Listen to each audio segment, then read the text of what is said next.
course I do. What do you suppose I've come for? What nonsense you are talking!"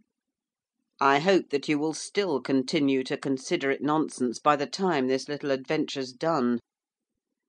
That I resented his impertinence goes without saying. To be talked to in such a strain by Sydney Atherton, whom I had kept in subjection ever since he was in knickerbockers, was a little trying. But I am forced to admit that I was more impressed by his manner, or his words, or by Mr Holt's manner, or something, than I should have cared to own. I had not the least notion what was going to happen, or what horrors that woebegone-looking dwelling contained. But Mr Holt's story had been of the most astonishing sort. My experiences of the previous night were still fresh, and, altogether, now that I was in such close neighbourhood with the Unknown, with a capital U, although it was broad daylight, it loomed before me in a shape for which, candidly, I was not prepared. A more disreputable-looking front door I have not seen. It was in perfect harmony with the remainder of the establishment. The paint was off, the woodwork was scratched and dented, the knocker was red with rust.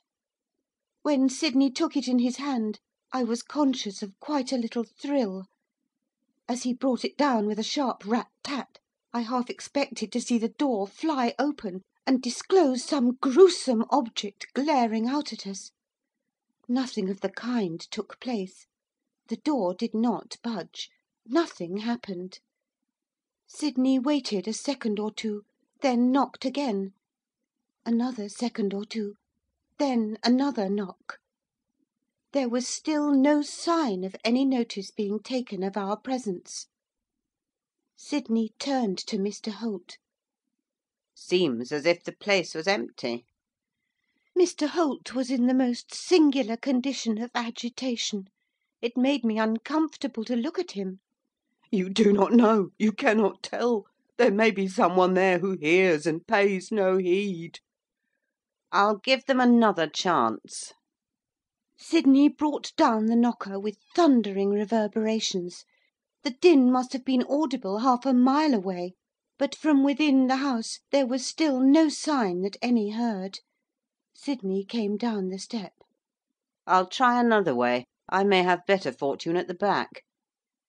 He led the way round to the rear, Mr Holt and I following in single file. There the place seemed in worse case even than in the front.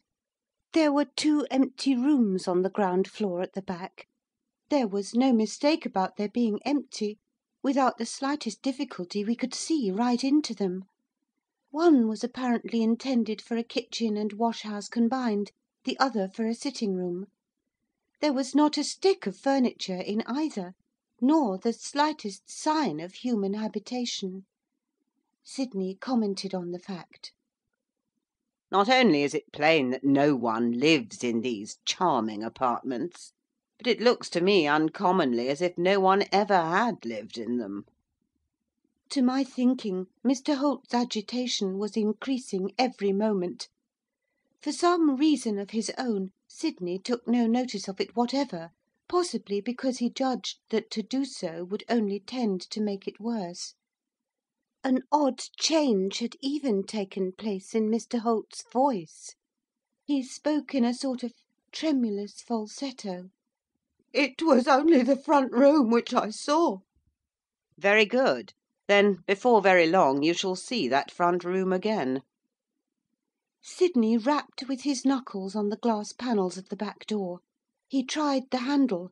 When it refused to yield, he gave it a vigorous shaking. He saluted the dirty windows, so far as succeeding in attracting attention was concerned, entirely in vain. Then he turned again to Mr Holt, half mockingly. "I call you to witness that I have used every lawful means to gain the favourable notice of your mysterious friend. I must therefore beg to stand excused if I try something slightly unlawful for a change.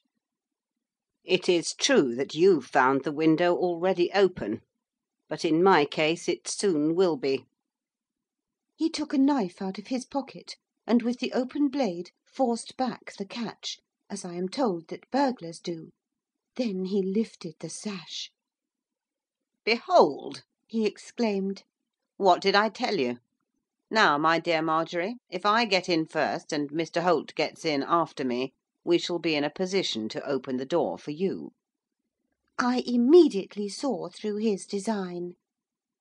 "No, Mr Atherton, you will get in first, and I will get in after you, through the window, before Mr Holt. I don't intend to wait for you to open the door." Sydney raised his hands and opened his eyes, as if grieved at my want of confidence. But I did not mean to be left in the lurch to wait their pleasure, while on pretence of opening the door they searched the house.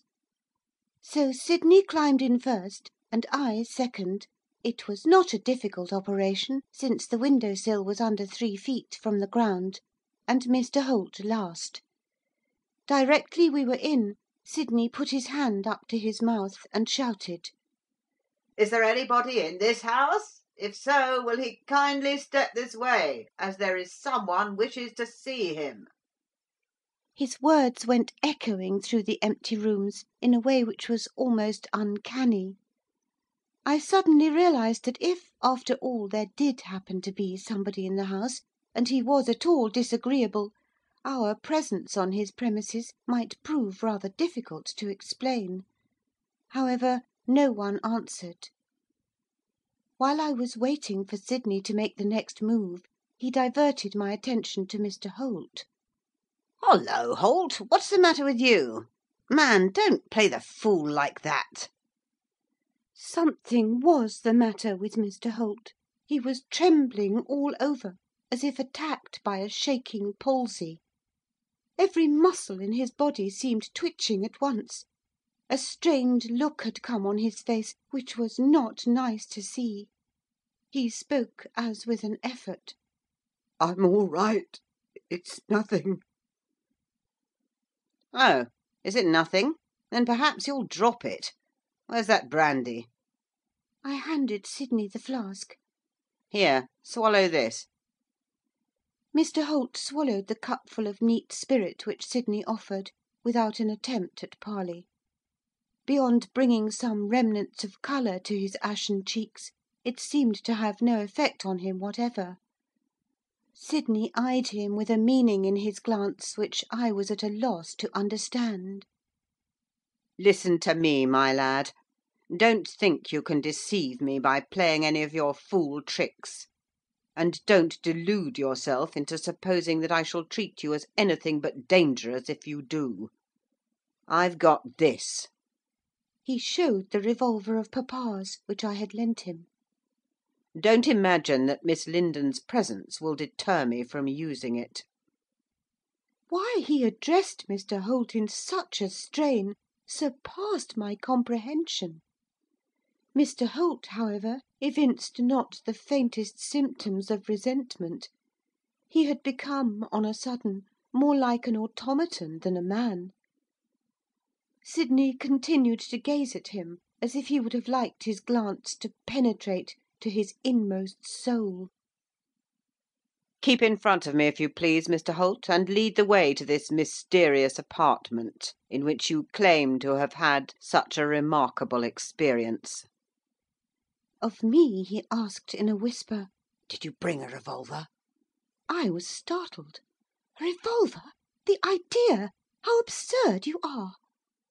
Sydney said something which was so rude and so uncalled for that it was worthy of papa in his most violent moments. I'd sooner be absurd than a fool in petticoats. I was so angry that I did not know what to say, and before I could say it, he went on. Keep your eyes and ears well open. Be surprised at nothing you see or hear. Stick close to me. And for goodness' sake remain mistress of as many of your senses as you conveniently can. I had not the least idea what was the meaning of it all. To me there seemed nothing to make such a pother about. And yet I was conscious of a fluttering of the heart, as if there soon might be something. I knew Sydney sufficiently well to be aware that he was one of the last men in the world to